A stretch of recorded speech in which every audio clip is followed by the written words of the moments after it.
আসসালামু আলাইকুম সুপ্রিয় শিক্ষার্থী, আমাদের আজকের অনলাইন ক্লাসে আপনাদের সকলকে স্বাগত জানাচ্ছি। সুপ্রিয় শিক্ষার্থী, আমরা আজকে আলোচনা করব উৎপাদন ব্যবস্থাপনা ও বিপণন এর দ্বিতীয় পত্র এর পঞ্চম অধ্যায় নিয়ে।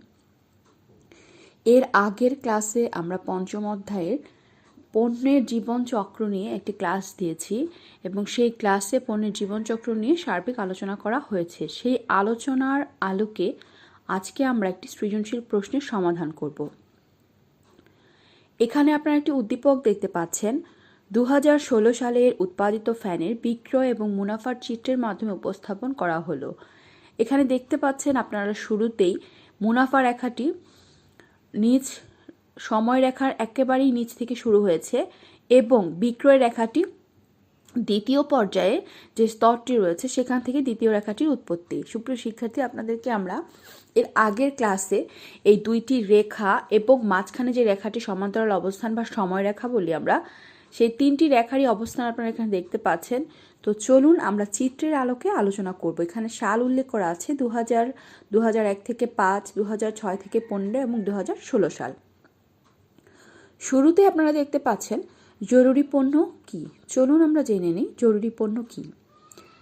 যে সকল পণ্য ক্রয়ের পূর্ব পরিকল্পনা না থাকলেও জরুরি প্রয়োজন মেটানোর জন্য ভোক্তারা ক্রয় করতে বাধ্য থাকে তাকে জরুরি পণ্য বলে। এখন আমরা জেনে নিব উদাহরণ সহ লোভনীয় পণ্যের ধারণাটি ব্যাখ্যা করো। আবেগের বশবর্তী হয়ে যে সকল পণ্য ক্রেতারা ক্রয় করে তাকে লোভনীয় পণ্য বলে। লোভনীয় পণ্য ক্রয়ের জন্য ক্রেতাদের কোনো পূর্ব পরিকল্পনা গ্রহণ করে না। চলার পথে দৃষ্টি আকর্ষণপূর্বক হঠাৎ করেই এ ধরনের পণ্য ক্রয়ে ইচ্ছা জাগ্রত হয়, অথবা বিজ্ঞাপন দেখে ক্রেতাকে উক্ত পণ্য ক্রয়ে আকৃষ্ট করা হয়, যেমন ম্যাগাজিন, পোস্টার, শিশু খেলনা, আইসক্রিম, চটপটি, বেলুন, ফুলদানি ইত্যাদি। সুপ্রিয় শিক্ষার্থী, এখন আপনারা দেখতে পাচ্ছেন 2001 থেকে 2005 সালে উক্ত প্রতিষ্ঠানের পণ্যের জীবনচক্রের কোন স্থানে অবস্থান করেছিল ব্যাখ্যা করো। আপনারা জানেন পণ্যের জীবনচক্রের জন্মলগ্ন বা উঠালগ্ন হচ্ছে পণ্য উন্নয়ন স্তর, তারপর রয়েছে সূচনা, তারপর প্রবৃদ্ধি এবং পূর্ণতা এবং অতঃপর পতনের মাধ্যমে পণ্যের জীবনচক্রটি শেষ হয়। তো এখানে আপনারা যে বিষয়টি দেখতে পাচ্ছেন, আমাদের বলা হয়েছে 2001 থেকে 2005। আশা করি আপনারা বুঝতে পেরেছেন। আমাদের প্রথম স্তরটি হচ্ছে উন্নয়ন স্তর, তারপর সূচনা, তারপর প্রবৃদ্ধি এবং তারপর পূর্ণতা, সর্বশেষ পতন স্তর।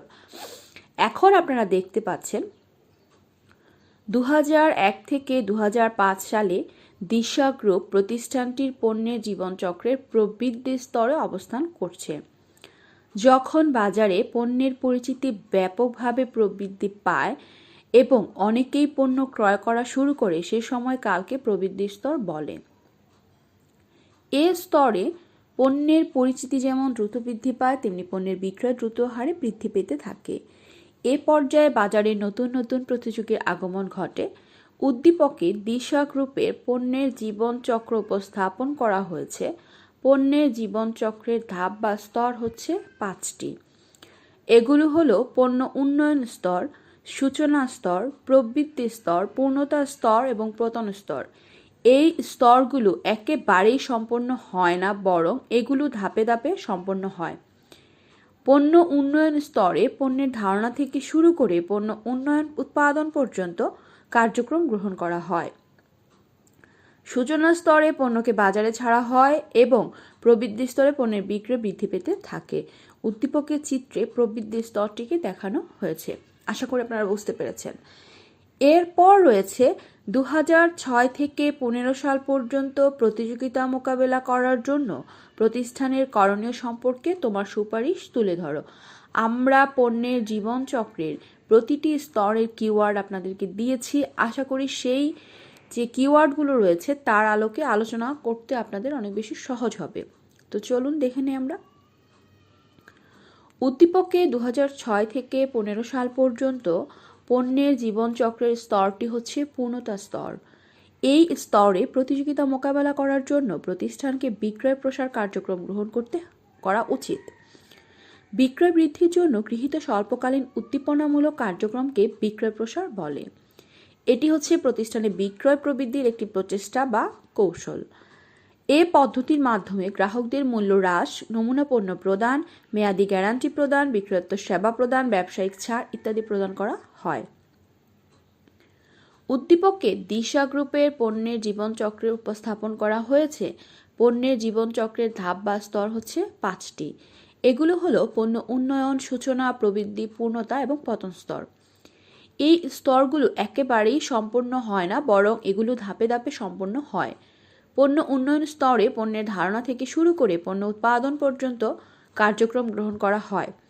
সূচনা স্তরে পণ্যকে বাজারে ছাড়া হয়, প্রবৃদ্ধি স্তরে পণ্যের বিক্রয় বৃদ্ধি পেতে থাকে এবং পূর্ণতা স্তরে বিক্রয় প্রবৃদ্ধি ধীরে ধীরে হ্রাস পেতে থাকে। উদ্দীপকে দিশা গ্রুপের প্রতিষ্ঠানটি 2006 থেকে 15 সাল পর্যন্ত পূর্ণতা স্তরে রয়েছে। এই স্তরে প্রতিষ্ঠানের বিক্রয় ধীরে ধীরে হ্রাস পেতে থাকে এবং প্রতিযোগিতার পরিমাণ বৃদ্ধি পায়। এমত অবস্থায় উদ্দীপকে প্রতিষ্ঠানটির উচিত বিক্রয় প্রসার কার্যক্রম গ্রহণ করা, কারণ ব্যক্তিক বিক্রয় অথবা বিজ্ঞাপনের কার্যকারিতা বৃদ্ধির বিক্রয় প্রসার অত্যন্ত গতিশীল মার্কেটিং প্রমোশন পন্থা। নতুন পণ্য প্রবর্তন অথবা চাহিদা কমে যাওয়ায় পণ্যের চাহিদা বৃদ্ধির জন্য এই পদ্ধতি ব্যবহার করা হয়। উদ্দীপকে প্রতিষ্ঠানটি যেহেতু পূর্ণতা স্তরে রয়েছে এবং তাদের বিক্রয় দিন দিন হ্রাস পেতে শুরু করেছে, তাই আমি মনে করি উদ্দীপকে প্রতিষ্ঠান বর্তমান প্রতিযোগিতামূলক বাজার ধরে রাখার জন্য বিক্রয় প্রসার কার্যক্রম গ্রহণ করা উচিত।